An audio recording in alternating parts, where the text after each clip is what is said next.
Every thought that has ever been thought already exists.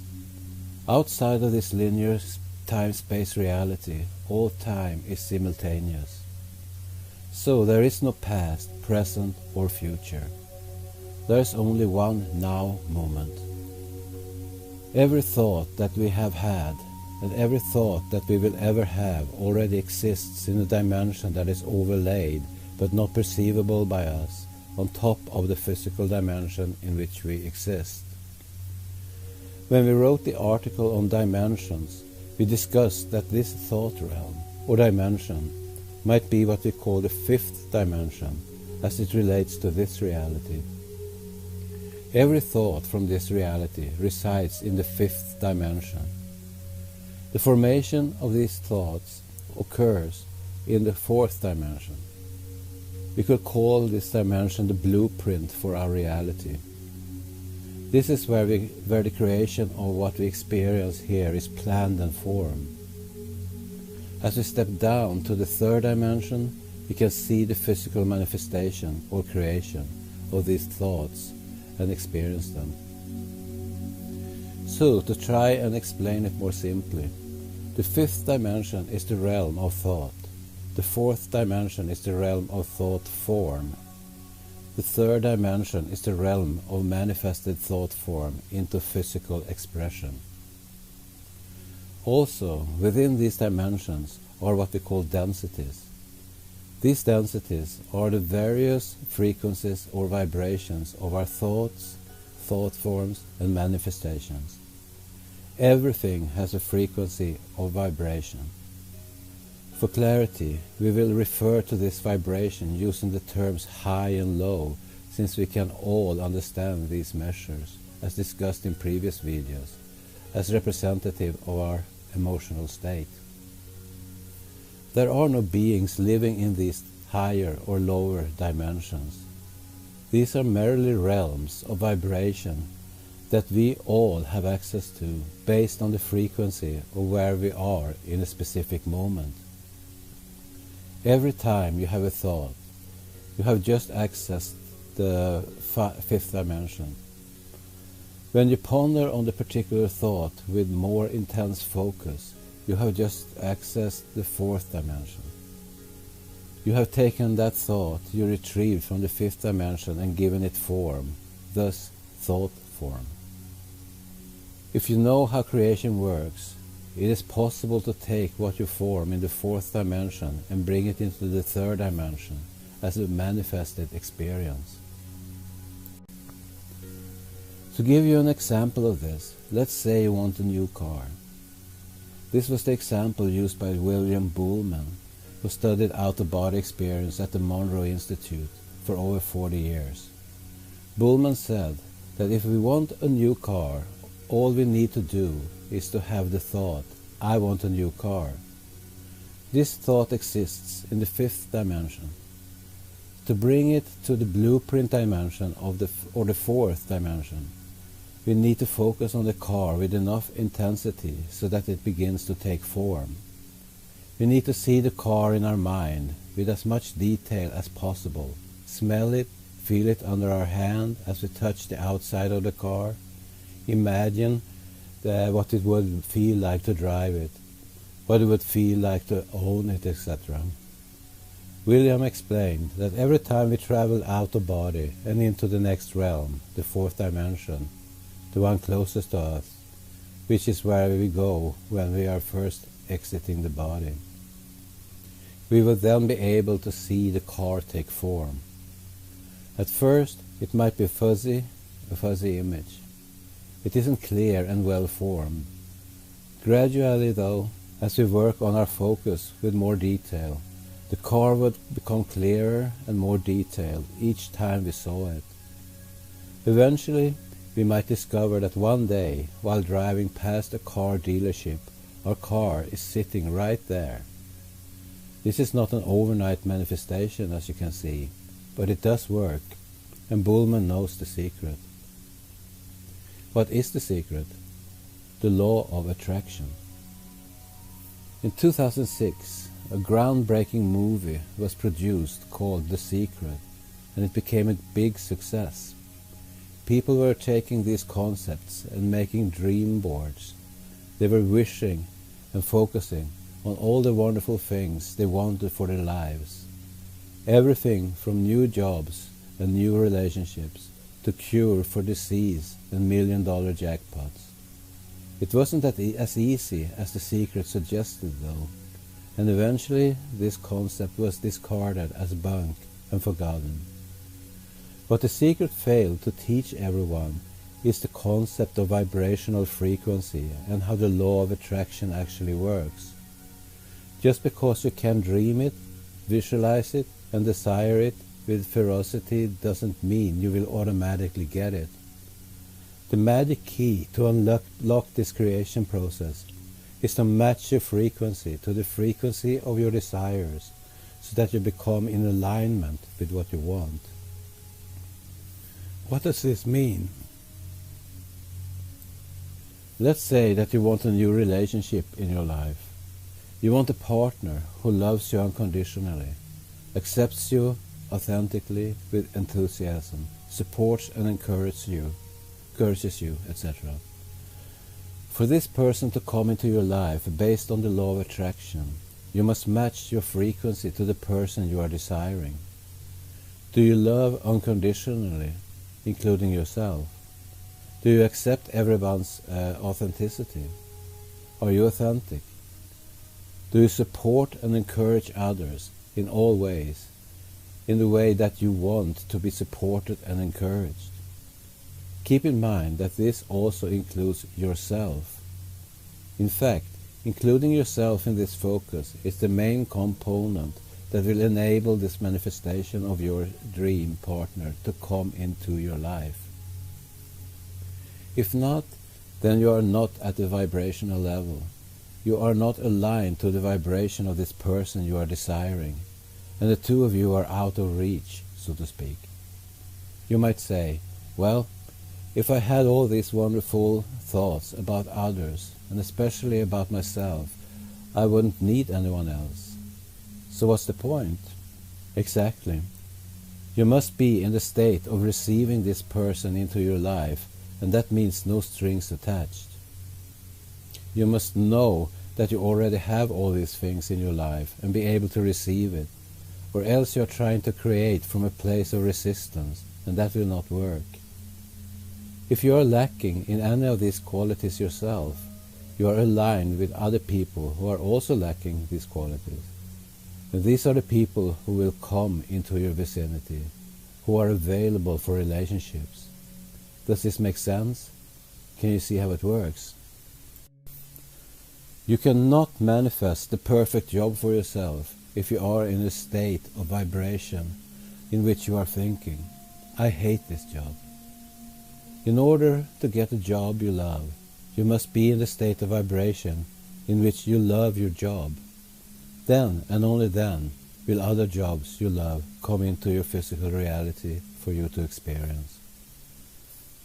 We are creating thought forms in the fourth dimension all the time with our focus.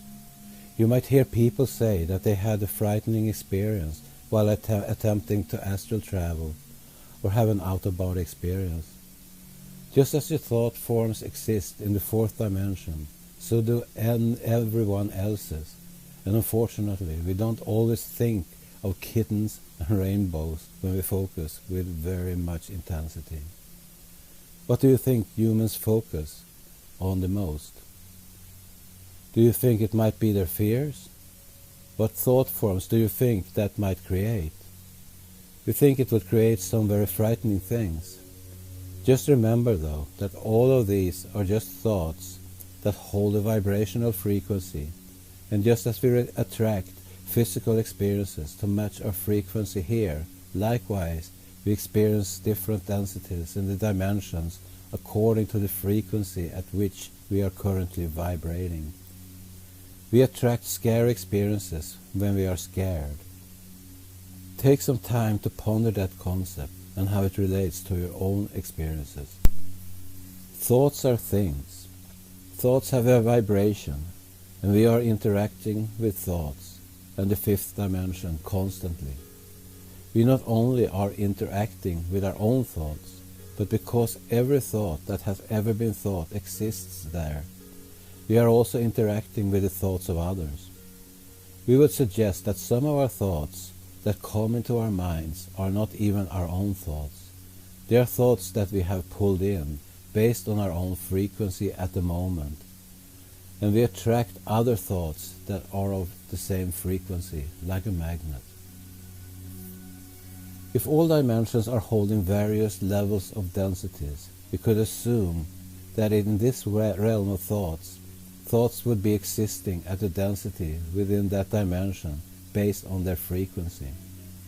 Some thoughts are very happy thoughts, and we will assign these thoughts a high frequency, and therefore existing at a density that is different to very sad or angry thoughts that might be seen as being on a low end of the frequency scale. We are walking around within the fifth dimension thought realms constantly in our waking life, and we are pulling in thoughts from this realm that match our own, unaware. The remedy to this is to become consciously aware of your thoughts as much as possible. Become aware of the frequency at which you are vibrating, so that you are not manipulated into putting such intense focus on the things that you do not desire, and those things that are not in your best interest. How can we do this? One way is to recognize and become aware of your emotional state. Try to become emotionally intelligent. When you are feeling low, don't just wallow in your own misery. If you do this, you will attract more and more thoughts that are in alignment with these emotions. Emotions are just simply thoughts that are expressed in a physical experience through the body. If we assign colors to thoughts, we would like to assign red to very low frequency thoughts such as anger, sadness, jealousy, vengeance, etc. If you are experiencing any of these emotions, you are walking around in a soup of nothing but red thoughts, both yours and the red thoughts of others. Have you ever noticed that when you have a bad thought, another bad thought will inevitably follow? If we let this go on for long enough, we will eventually experience a depression. If we can only attract thoughts that are a match to our own in that moment, how in the world are we supposed to get ourselves out of such negative thinking? This is another secret. We need to act. To raise our vibration above these red thoughts and start putting ourselves within reach to other higher frequency thoughts, we must do something, anything, that brings us joy. It doesn't have to be any grand gesture. Just do something that will begin to introduce one moment of something that feels good. For example, you can give yourself a piece of candy that you enjoyed as a child. That will bring to mind a happy memory. Boom! You've just bounced your frequency up a little, so that happy thoughts are now accessible. You can listen to a favorite song, go for a walk, look at pleasant scenery, or anything you can think of that brings you just a moment of that feel-good vibe. If this is hard for you, then you might want to prepare ahead of time so that you have something easily at hand in moments of sadness or anger. Sometimes all it takes is just changing your location. If you are sitting, then stand up and take a short walk down the hall. If you are inside, go outside for a moment and take a few deep breaths. Be creative and think of all the different ways you can stop this chain of thought. It's not a coincidence that we refer to it in these terms. Be patient with yourself, and the important thing to grasp is that you are the only thinker of your thoughts. It is your responsibility to be in control of the energy you are both taking in and giving out. You are responsible for what you bring into the realm of the blueprint for this reality, not only for your own life, but for the lives of everyone else who shares this world. Do not create manifestations that you would not like to experience, so that you do create them for the experiences of others. So you do not create them for the experiences of others. Be responsible, be thoughtful, and be compassionate. What you create for yourself, you ultimately create for everyone around you. Start small. If we assign the very highest frequency emotions a color of direct contrast, we would assign these green, since it is in opposition to red on the color wheel. However, you can't get to green from red. You must move through all the adjacent color first, before you get to green. It's a gradual shift of frequency, and the more colors, thoughts you can surround yourself with, the more access you will have to thoughts other than red. It takes practice, but you'll get there. We are emotional beings with a full color palette of emotions from which to choose as we learn how to create in our reality.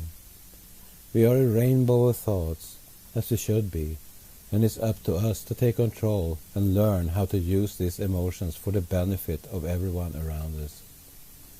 If we practice and remain aware, we can learn how to shift low emotions such as sadness or anger into a frequency of being neutral, and then from there you may begin to access these emotions of joy that you really want to experience.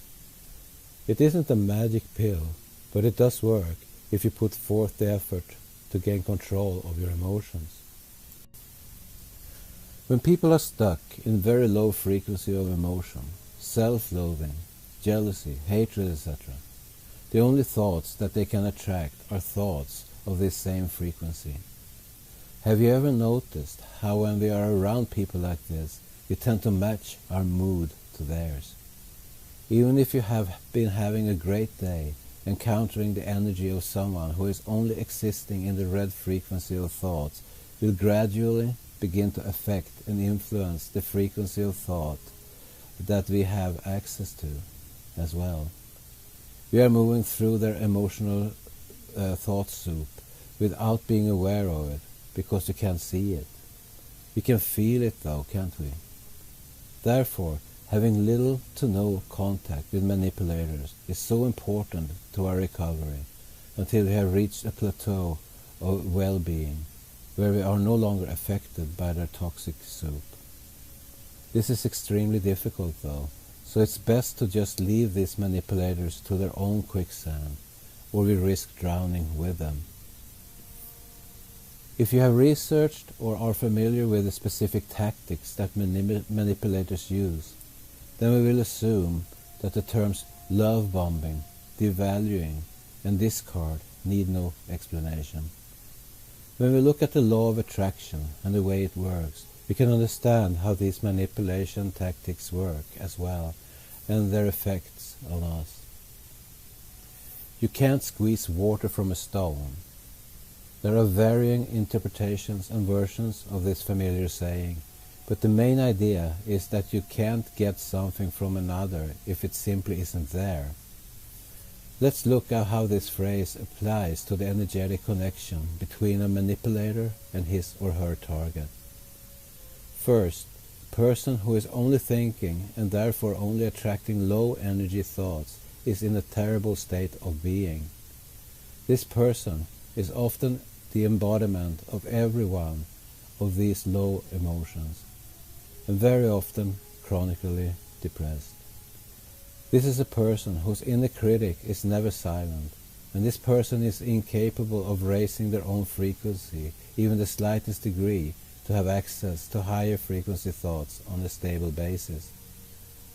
At some point in their life, they realized that it was much easier and gave them much more satisfaction to draw this higher level frequency from others around them.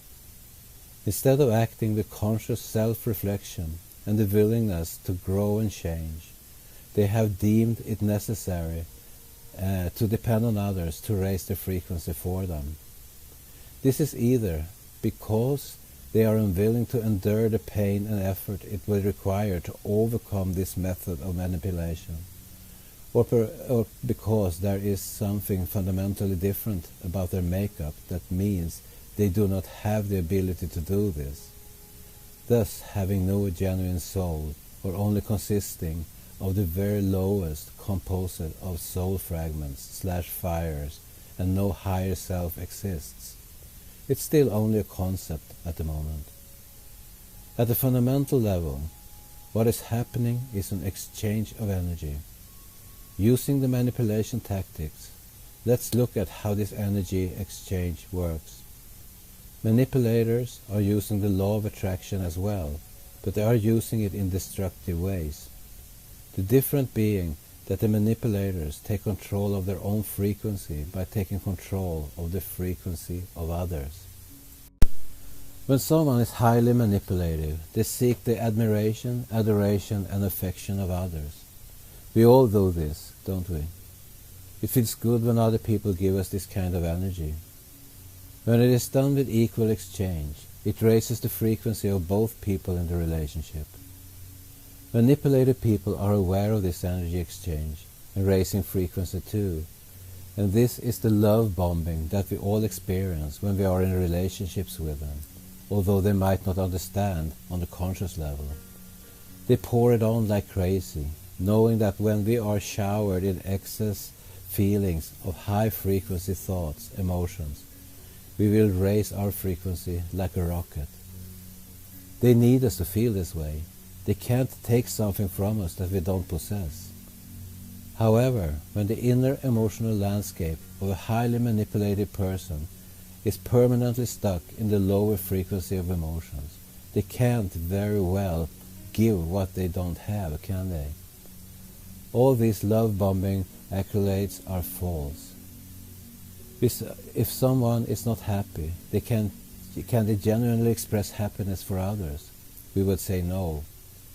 If manipulators could genuinely feel emotions that contradict their inner critic and low-frequency state of being, they wouldn't be manipulators, would they? Instead of two people in a relationship raising their frequency in tandem, what happens is that we get drawn into their sphere, their emotional soup, by our own thoughts that match theirs. We also possess these same thoughts about ourselves that the manipulators have, or else we wouldn't be a match to their frequency. Healing is so important. We can't say this enough. If we, being in our wounded and fragmented state, get lured into relationships with these people, it is because we have not yet learned how to distinguish genuine high-frequency thoughts from false ones. Some of us who have been in toxic relationships all our lives, this feels normal to us. It is only after we begin to experience genuine love and affection that we start to notice the difference. We can then see through these tactics with better clarity. We begin to understand that there exists an equal exchange of energy. In toxic relationships, the energy exchange only goes one way, to the manipulator. We begin these damaging relationships at a high level of frequency, or we are soon put there, and we are kept there through repeated love-bombing tactics. However, what inevitably follows this tactic is the consumption of our energy. We get knocked off our pedestal, so to speak, by obvious and not so obvious attempts at devaluation. Devaluation tactics are things that make us think we are not good enough, we are not appreciated, we are not valued for who we are in our authenticity.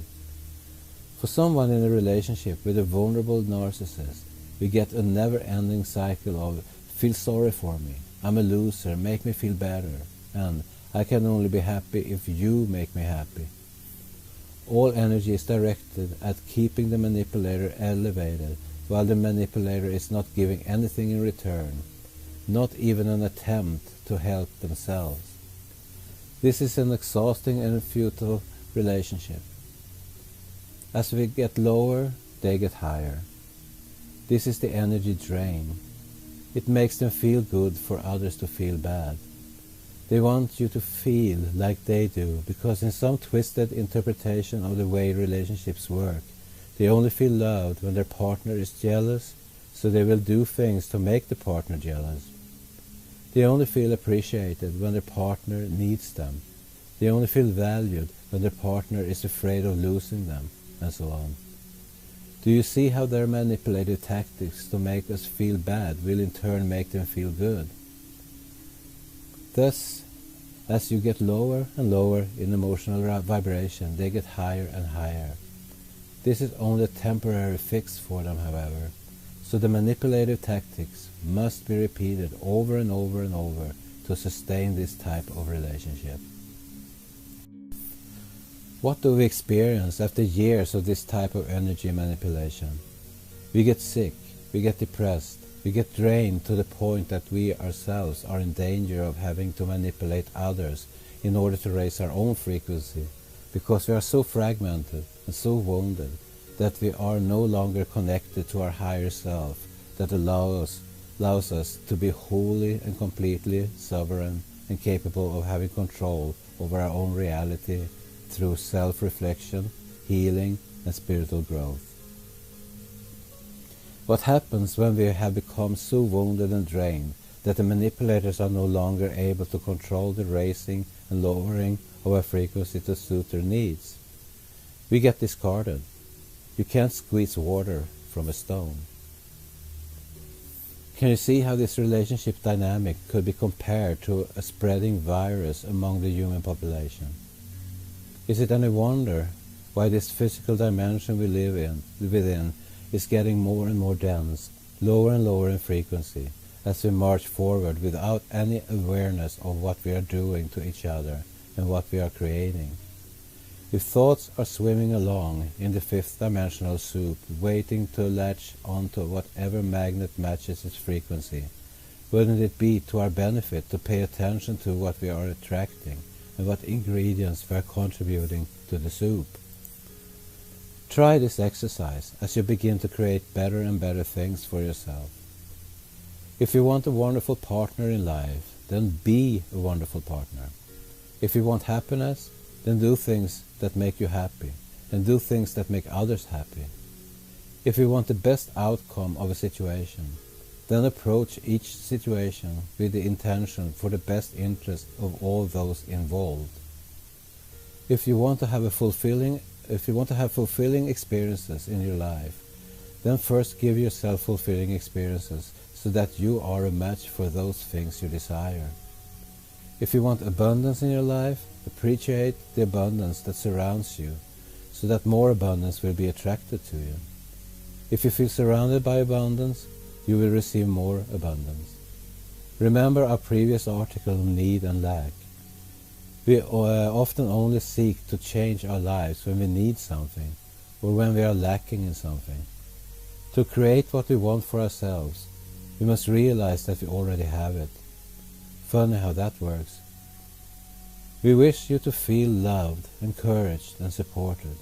We know that when you feel these things, you will get more of these things. Imagine what our experiences would be if more people could wish the best for everyone.